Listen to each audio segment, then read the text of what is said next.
Yoda brothers, what's up? It's the director. All right, this video is gonna be different.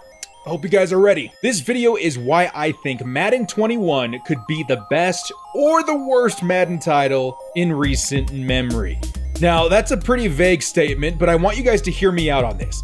An important part of gauging one's expectations is to know some of the surrounding circumstances revolving around the game's development. Now, I'm not a game developer. I don't know what they do over there at EA. I'm a fan that's just kind of observing what I think could happen in Madden 21. To get an idea of what Madden 21 may look like, we need to go back a ways, all the way back to Madden 25. Now, some of you may be confused by the number 25. Don't be. This was basically Madden 14, but was released during Madden's 25th anniversary, thus dubbing it with the title Madden 25. The reason this title is so important in Madden's recent history is not just its anniversary status, but the time it was released. Back in 2013, we were seeing a transition in generation consoles. Out was the PS3 and Xbox 360, in was the PS4 and Xbox One. I'd have to imagine a lot of game developers, including EA, were preparing to make a massive stride with the new capabilities of the next-gen consoles. Madden 25 was that title for us football fanatics. Now, Madden 25 came with the usual expectations of Madden veterans. Updated rosters, new user interfaces, new programs for Madden Ultimate Team, as well as at least some innovation in terms of gameplay. Now, it's been 6 years since Madden 25 was released, so my memory of the game may be a little foggy, but I do remember some big strides being made that still have an impact on today's Madden. The first being the precision movement system. For those of you playing Madden 20 today, it's something that we are very used to now. Hold down the left trigger and you can make quicker, crisper, more precise ball carrier moves like spins, jukes, and hurdles. This was new to us in Madden 25, and I remember it feeling like a great addition to how the ground game played.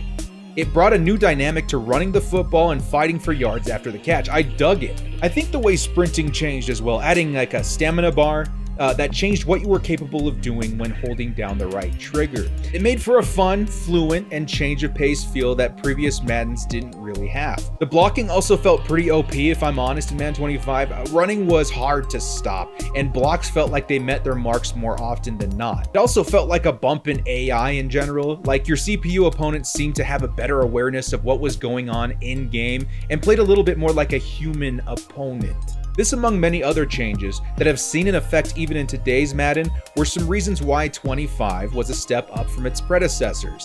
Now, does that mean Madden 25 was one of the best in the series? Probably not.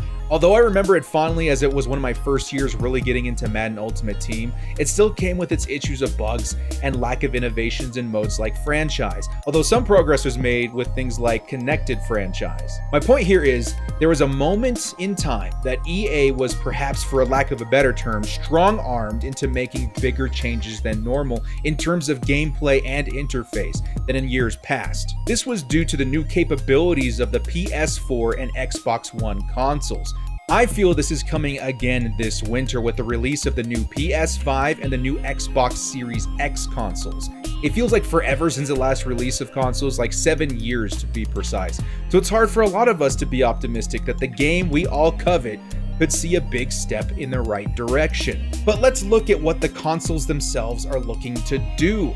The new Xbox Series X, for example, is expected to be 2 times as powerful as the Xbox One X and 8 times more powerful than the Xbox One. That's extremely impressive if we're being honest. Does this mean Madden 21 will be as good or even 8 times as good as Madden 20? Not really. You see, from my understanding, a game series like Madden will require somewhat of an overhaul when transitioning into a new console. This should raise the capabilities of what a game can do, but not what a game can be. That's up to the developers. But with an increase in performance of what a console is capable of doing, there must also be an increase on what the developers want to present. This can come from a passion to deliver the most satisfying and fan-pleasing product as possible, or it could stem from pressure to deliver a game that meets the standards of other titles utilizing the newly available technology. Either way, I think change is coming. Whether that be good or bad, I still don't know. Madden 25, in my humble opinion, laid a good foundation for some of the mechanics mechanics I enjoy in modern titles of the series, but I still feel a lack of overall satisfaction when it comes to the game as a whole. I'm a very optimistic person, so when I find something I enjoy, it's easy for me to ignore the bad and focus on the good.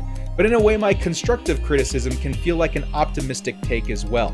Most of you who are die-hard Madden fans can probably tell me what the game needs to improve on.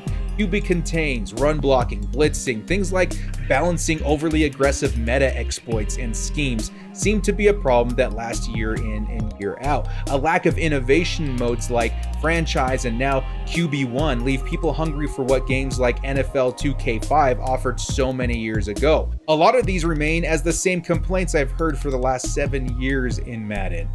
And that is fair. I feel like a lot of the problems haven't seen enough improvement to satisfy the needs of a modern day gamer. And I agree with that. I want to see Madden get better. And maybe a change of scenery as far as console capabilities can push these changes to come sooner rather than later. But with the good also comes the sketchy. Madden 25, of which did introduce a lot of great changes, is just one example of a transition in consoles for Madden. There was another that did not go as smooth. Madden 06 was the first game introduced to consoles like the Xbox 360. That did not go as smooth, as the transition into Xbox One. Madden 06 was available on the PS2, the OG Xbox, as well as the next-gen console Xbox 360, and I feel most people preferred the game on the old consoles rather than the new one. That was because there were a lot of performance issues with the next-gen version that the older ones did not experience. Most felt like they were two completely different games. Now, I don't know why this was, but it definitely marked a down year for the Madden franchise.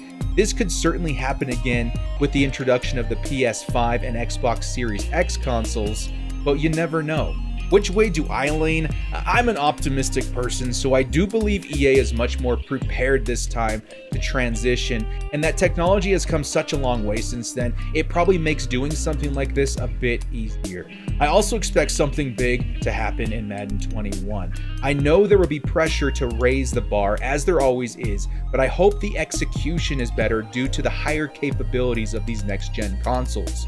I want to see more depth in franchise mode. I want to see more immersion in modes like QB1 or Superstar, which in my mind, modes like QB1 and Longshot were perhaps a runway test model for something bigger in Madden 21. Now, as for Ultimate Team, which is the biggest reason I stay engaged in the game year in and year out, I feel the biggest issue that can be resolved is gameplay. My guess is that Madden gameplay is first tuned to adhere to modes like regs, franchise. But when new mechanics and attributes are introduced into MUT, it can off-balance a lot of what was set initially. This is where the meta is born. This year, out routes, escape artists, and stretch run supreme. There's been something like this in every year as far as I can remember. My hope is that the new technology that these new consoles can provide can give EA an easier way to address and tackle these issues in a live environment. It may also allow for deeper foresight in what could happen as MUT changes during the season. Content as far as MUT is concerned has been solid the past few years in my opinion. I think promos, cards, and presentation have been great. One of the best ever, especially with the new promos like Theme Diamonds that introduces so many new legends into the mode. I've been very satisfied and impressed with. My only feedback would be to better balance the wealth distributed between teams' available cards. For instances, this year, you'd be crazy to run anything other than a Niners, Raiders, Ravens, or Chiefs themed team due to the vast amount of overpowered players at their disposal.